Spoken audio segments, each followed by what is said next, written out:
এখন বাজে হলো সকাল 7:30।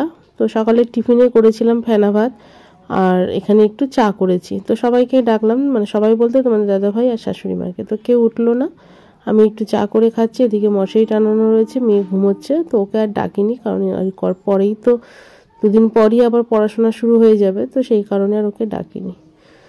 তো চলো, সুপ্রভাত বন্ধুরা, কেমন আছো তোমরা? আশা করছি সবাই খুব ভালো আছো, সুস্থ আছো, আমিও ভালো আছি। আর আমার ইদানিং শরীরটা খারাপ ছিল, কিন্তু এখন নিজে ভালো হওয়ার জন্য আপ্রাণ চেষ্টা করছি। তো বাড়ি চলে এসেছি, এখন বাজে হলো 11:15 মতো। এসেই দেখো ভাতটা বসিয়ে দিচ্ছি। সকালবেলা ফেনা ভাত করেছিলাম, আর এখন রান্না করব ডিমের ঝোল। ফ্রিজে মাছ আছে, কিন্তু করবো না, ওটা করতে অনেকটা টাইম লেগে যাবে, আর নিজের মুখে কোনো স্বাদ নেই।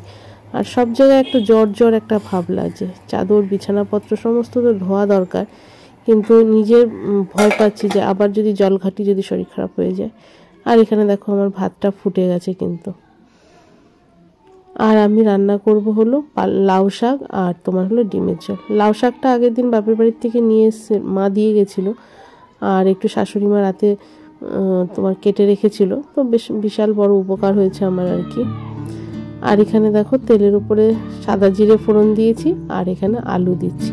তো অদ্ভুত রকমভাবে রান্না করব, মানে লাউ শাকে হয়তো কেউ রসুন খাও না, আমি রসুন পেঁয়াজ দিয়ে রান্না করছি, মানে আমার মুখে স্বাদ ফেরানোর জন্য অদ্ভুতভাবে করার চেষ্টা করছি, যাতে যাই খাই না কেন সমস্তটাই তেতো লাগছে, কিছুই ভালো লাগছে না। তো আমি ভাবলাম যে একটু রসুন পেঁয়াজ দিয়ে ভালো করে ঝাল করে একটু শাক রান্না করি। তো এখানে দেখো পেঁয়াজও দিয়েছি তেলের ওপরে, জিরের গুঁড়ো, তারপরে তোমার একটু লঙ্কার গুঁড়োও দিয়েছি, এখানে হলুদ, স্বাদ মতন লবণ, সমস্তটাই দিয়ে একটু ভালো করে কষিয়ে নিচ্ছি। দেখি যদি খেতে ভালো লাগে, কারণ যাই খাই সবই মুখে তেতো লাগছে। আসলে এটা জ্বরের জন্য হচ্ছে, সবটাই বুঝতে পারি।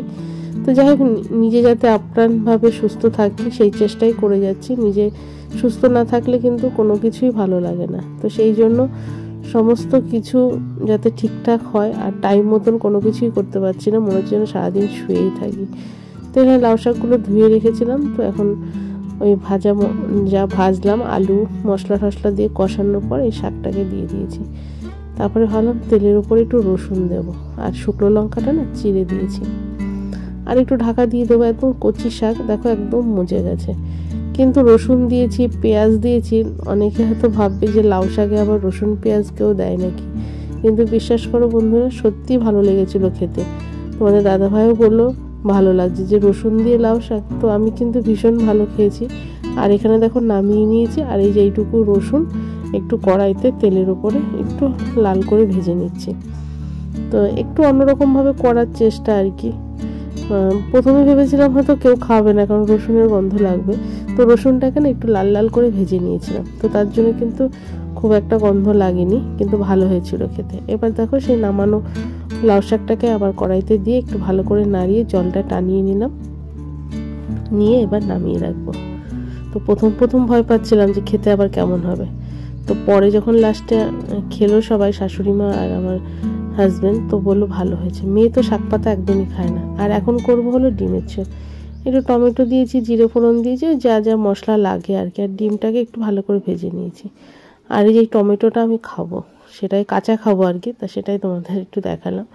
আর এখানে দেখো ডিমের ঝোলটাও হয়ে গেল খুব তাড়াতাড়ি, খুব একটা সময় নিলে, একদম মাত্র স্কুল থেকে এসে হাতে গোনা 1 ঘন্টার মধ্যে বান্না কমপ্লিট করে ফেললাম।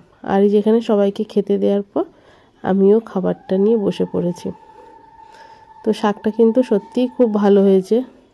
আর এখানে খাওয়া দাওয়ার পর সেই সরস্বতী পুজোর কিছু ফল ছিল, সেইগুলো সব ফ্রিজে তোলা ছিল, সেইগুলোকে বের করেছি। কিছু আঙুর পচেও গেছিলো, বললাম না পুজোর পর থেকে শরীরটা খারাপ লাগছিল।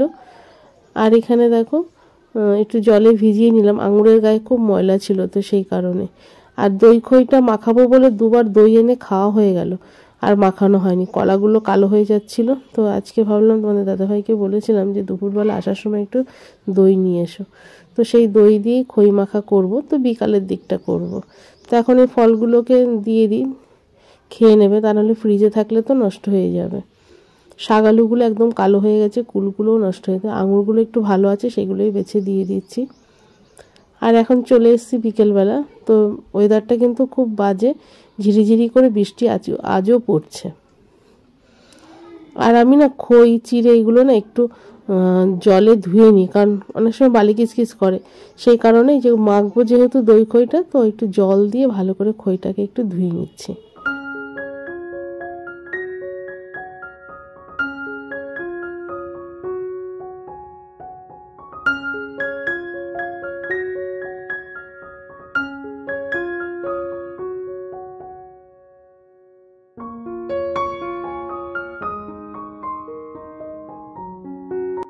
এখানে দই, খই, চিড়ে, কলা আর এই যেখানে দুধ একটু গরম করে নিয়েছিলাম।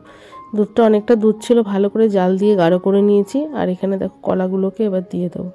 কলাগুলো একটু কালো হয়ে গেছিলো, ফ্রিজে রেখেছিলাম, তো সেই কারণে একটু সুস্থ ছিল, আর তা নাহলে বাইরে থাকলে একেবারেই নষ্ট হয়ে যেত। আর এই চাল কলাটা মাখা খাওয়া হয়ে গেছে, আর দই খইটা মাখানো হয়েছিল না, তো এটাকে আজকে খেয়ে ফ্রিজটাকে একদম পরিষ্কার করে দেবো, মানে ফাঁকা হয়ে যাবে।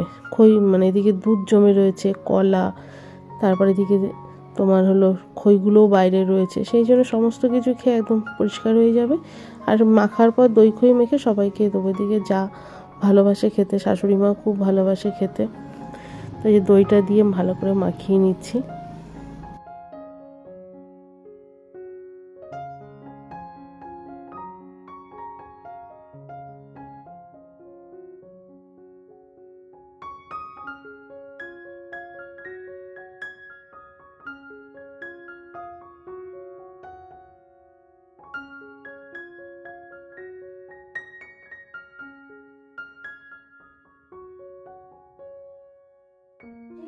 আর এদিকে দেখো আমি সরস্বতী পুজোর নকুলদানা, বাতাসা যেগুলো ছিল সেগুলোও সঙ্গে দিয়ে দিলাম, আর চিনি আর অ্যাড করিনি। আর এতেই তো এগুলো নাহলে পড়েই থাকবে, তো এই জন্য সমস্ত কিছু গুছিয়ে দিয়ে দিলাম। তো দেখো খেতে কিন্তু ভীষণ ভালো হয়েছিল। তো এবার সবাইকে ভাগ করে দিয়ে দেবো।